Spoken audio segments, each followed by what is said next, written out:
En diciembre de 1903, llegó a la ciudad de León Saturnino Frutos Ojitos en busca de alguien que pudiera ser torero y que quisiera hacerlo.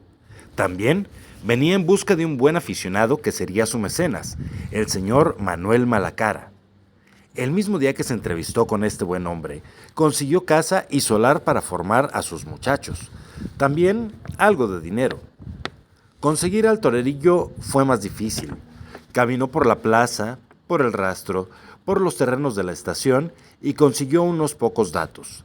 Alguien le platicó de una vaca mora, de unos torerillos que vivían en San Miguel y en La Conquista, sobre todo un muchacho espigado al que le llamaban Rodolfo.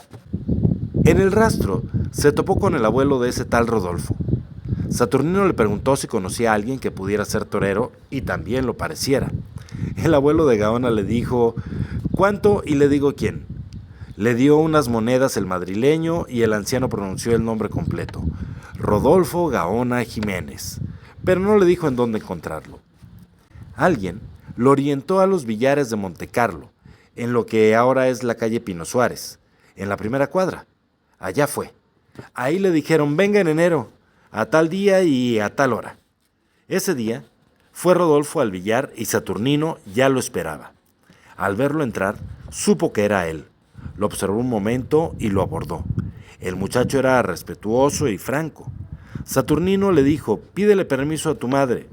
Rodolfo hizo lo propio, pretexto que su madre no se lo daría fácilmente. Ojitos convenció a todos con su afabilidad de siempre y la escuela taurina comenzó a funcionar desde enero de 1904 hasta octubre de 1905, en que Rodolfo Gaona y la cuadrilla juvenil mexicana se presentaron en la Plaza Reforma, aquí en León, Guanajuato, la cual se ubicaba en la esquina de la calle Reforma y la cuadra de El Sable. Encabezaba esa cuadrilla Rodolfo, Samuel Solís y Pascual Bueno. Saturnino los apoderaba a todos. Ellos fueron quienes transformaron la fiesta en México. Después del éxito conseguido esa tarde, emprendieron una gira durante 2 años por todo el territorio nacional. Comenzaron en Puebla y torearon más de 100. En enero de 1908, Saturnino y Gaona se embarcaron rumbo a España. Tomaría la alternativa y conseguiría el torero leonés triunfos inmemoriales durante 14 temporadas. Gaona lidia en esos años más de 550 corridas, hazaña que no ha logrado ningún otro torero mexicano en aquel país, ni ningún europeo en México tampoco. De 1908 a 1914 volvería a México a hacer temporadas, pero se establecería por poco tiempo en este país para acrecentar la fiesta. En Morelia, para buscar y entusiasmar muchachos. En Aguascalientes, para alentar a Joselito Flores, quien sería el segundo torero que otorgaría la alternativa, y este a fomentar la fiesta con buenos toreros de la localidad. Uno de ellos fue Pastor, un torero de Puerto Rico que vivía en la ciudad y que habría de morir en España. A Morelia volvería muchas veces, encontrándose en varias ocasiones con Juan Silvetti y brindándole consejos a dos chavales que habrían de ser importantes en la fiesta, Jesús y Eduardo Solórzano. A Juan, su paisano, le afinaba el toreo en aquella ciudad. Ya al final de su carrera, le confirmaría en Madrid la alternativa a Juan Espinosa, un excelente reiletero, y por su conducto instruiría a Fermín Armillita Chico. Juan Silvetti también lo procuraba y le proporcionaba marmaja, como solía decir el tigre de Guanajuato. Prueba del anterior es que Armillita, el día de su alternativa, brindó a Gaona su segundo toro, Coludo de San Diego de los Padres. Luego de su despedida, pidió a Samuel Solís que abriera una escuela. La abrió en la Alameda, en las afueras del barrio taurino de la capital. De esa escuela surgieron Carlos y Manolo Ruiz Camino, los Arruza, Alberto Valderas y Luis Procuna. Los Freck buscaron también a Gaona. A Luis dio muchos consejos. A Salvador los últimos detalles para alzarse como gran banderillero y se empeñó en Miguel por su buen toreo. Al más chico de los Freck se los encomendó a Pascual Bueno y a Refulgente, quienes estaban en León. Miguel, aquí en León, tomó la alternativa de manos de Luis, su hermano mayor, y ese mismo año se embarcó rumbo a España, en donde toreó pocas corridas con mucho éxito, hasta que cayó herido de muerte. Gaona, ya retirado, y en los años que confeccionaba los carteles de la Plaza del Toreo de la Condesa, buscó tierras y ganados para fundar una ganadería en Zamora.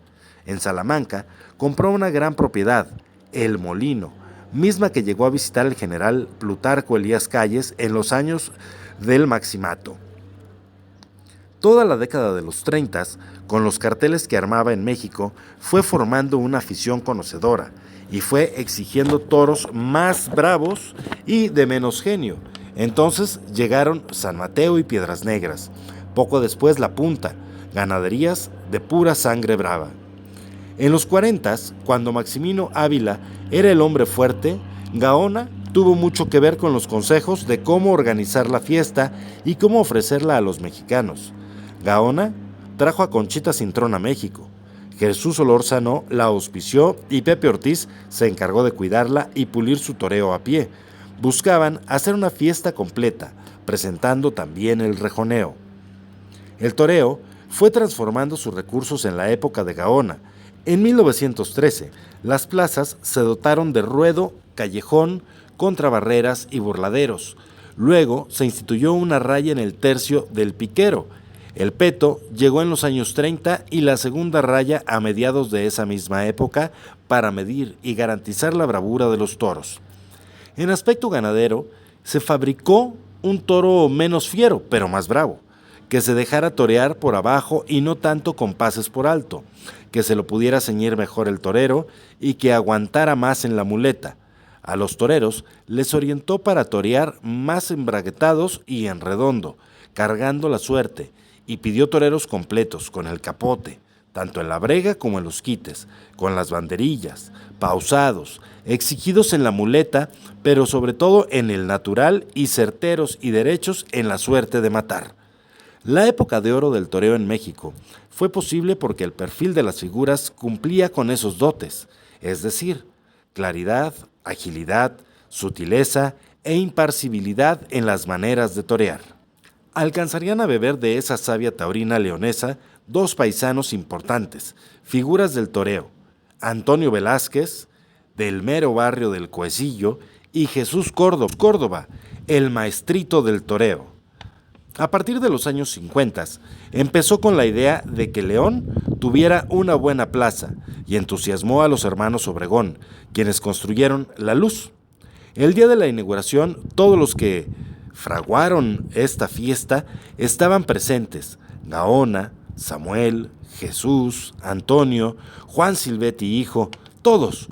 Gaona inauguró el coso y planteó su siguiente inquietud: que aquí se forjaran toreros. Se dieron grandes temporadas de novilladas en aquellos años y de ellas surgió la última generación de grandes toreros mexicanos: Manolo Martínez, Eloy Cavazos, Raúl Contreras Finito y Francisco Curro Rivera. Cuando ellos triunfaban en grande en la Plaza México y habían emocionado en Madrid, fue cuando murió el gran califa de León, don Rodolfo Gaona. La fiesta marchaba bien, la historia estaba escrita.